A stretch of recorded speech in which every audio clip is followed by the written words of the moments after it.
Students, now you are going to learn geometry. For this geometry topic, we have to recall some of the basic definitions. So that is line. For this is called a line or straight line. Line or straight line means the line extends along both the direction without any end.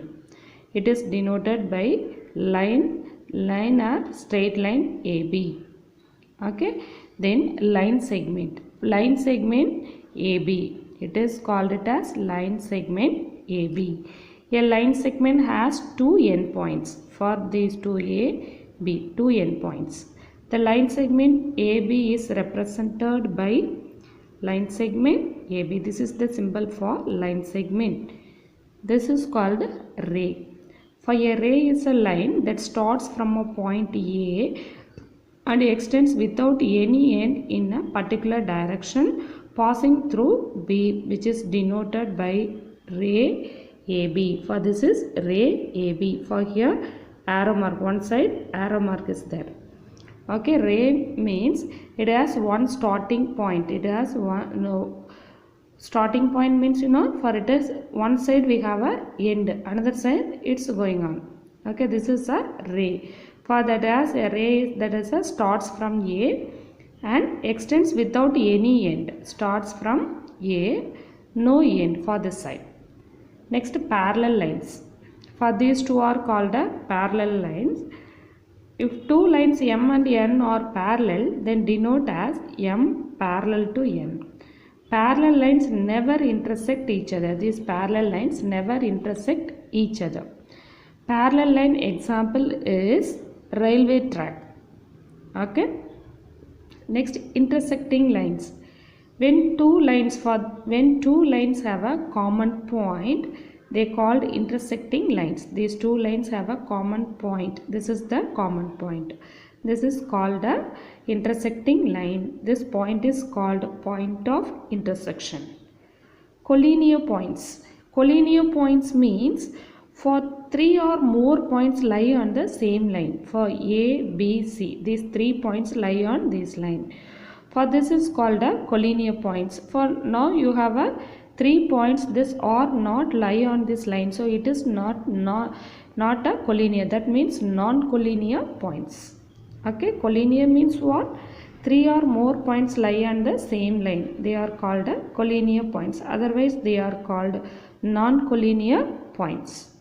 Okay, remember what is the meaning of line, line segment, ray, parallel line, intersecting line. These are called, this is a collinear points. For this diagram, A, B, C lie on the same straight line. So it is called a collinear points. Next we have to recall about angles. For angles, you are learned from related to angles you are learned from 5th standard. Okay, just we have to recall it. For an angle is formed when two rays diverge from a common point. For angle is formed at a vertex. Vertex means for this is called a vertex. Two rays meeting point. This is a vertex. For here angle is formed. That is, proper definition is distance between these two rays. This is called a angle. Okay. For this is called a arms. For now, for it is we have some of the angles, the difference, some types of angle, that is acute angle, right angle, obtuse angle, straight angle and reflex angle. For related this you are learned in a 6th standard. Now we have to recall acute angle. For this is called a acute angle. An angle whose measure is less than 90 degree is called acute angle, less than 90 degree. Right angle is exactly 90 degree. Obtuse angle means it is greater than 90 degree and less than 180 degree. Greater than 90 degree and less than 180 degree is called a obtuse angle. Straight angle, an angle whose measure is exactly 180 degree. Okay.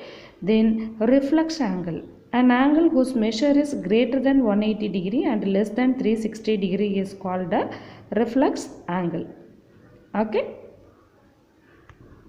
Next, complementary angles. Two angles are called complementary angles if their sum is 90 degree.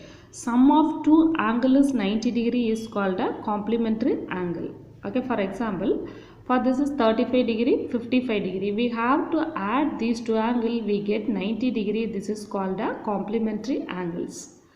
Okay, so now for two angles or supplementary angles, if their sum is 180 degree, sum of two angles is 180 degree is called a supplementary angle. For example, 70 degree and 100, and add these two, you get 180 degree. So these two are supplementary angles.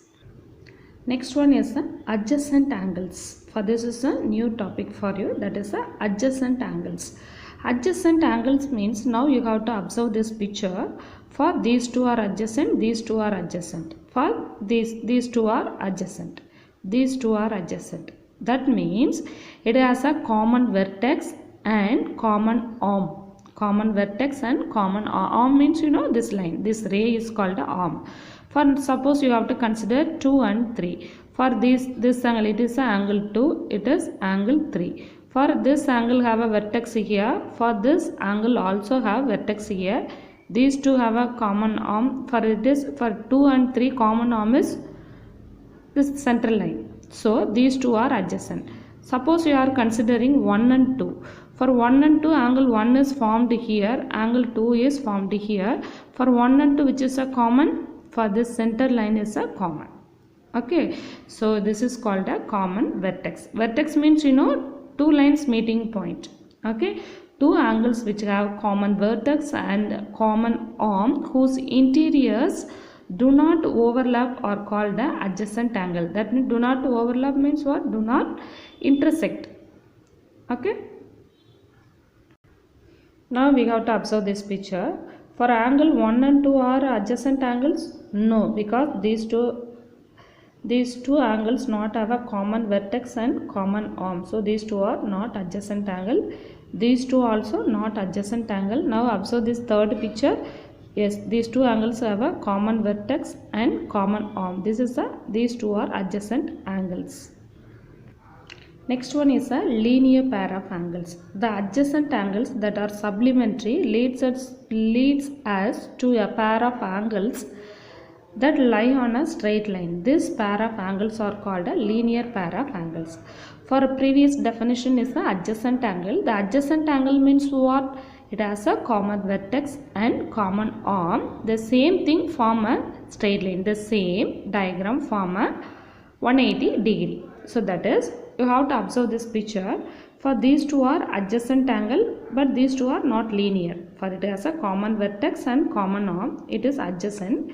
For these two also adjacent, but they not form a 180 degree straight line. These two diagrams not form a 180 degree. Now you have to check this diagram. For it has a common vertex. This is the common vertex. It has a common arm. For it has form a 180 degree straight line. It is a 180 degree. So this is like this. Angles are called a linear pair of angles. Okay, for this fourth diagram you have to check. It is not from a 180 degree. For it is like it is a standing. So it is not a linear pair. One more important point. The sum of all angles formed at a point on a straight line is 180 degree. Sum of all the angles formed at a point on a straight line is 180 degree. So now you have to observe this picture. For the angles, for this angle, for this angle, and these angles, all the angles formed at a, here this is the vertex, formed at a point. So this is 180 degree. Sum of this angle is 180 degree. Next, the sum of angles at a point is 360 degree. For on a straight line is 180 degree. The sum of the angles on a straight line is 180 degree. The sum of the angles at a point is 360 degree. Next, vertically opposite angles. When two lines intersect each other, two pair of non-adjacent angles formed called vertically opposite angles. So vertically opposite angles. Now you have to observe this picture. For this picture, for these two are vertically opposite. These two are intersecting lines. These two are vertically opposite. These two are vertically opposite. Okay. Next one is a transversal line. Transversal line means a line. A transversal is a line that intersect two lines at a distinct point. Two lines at a distinct point. For example, for this is called a transversal line. For two lines are the M and N. This M and N for intersect with the line L for the intersecting at 2 points for A and B. This is called a transversal line. So transversal is a line that intersect two lines at distinct points. That is a separate points.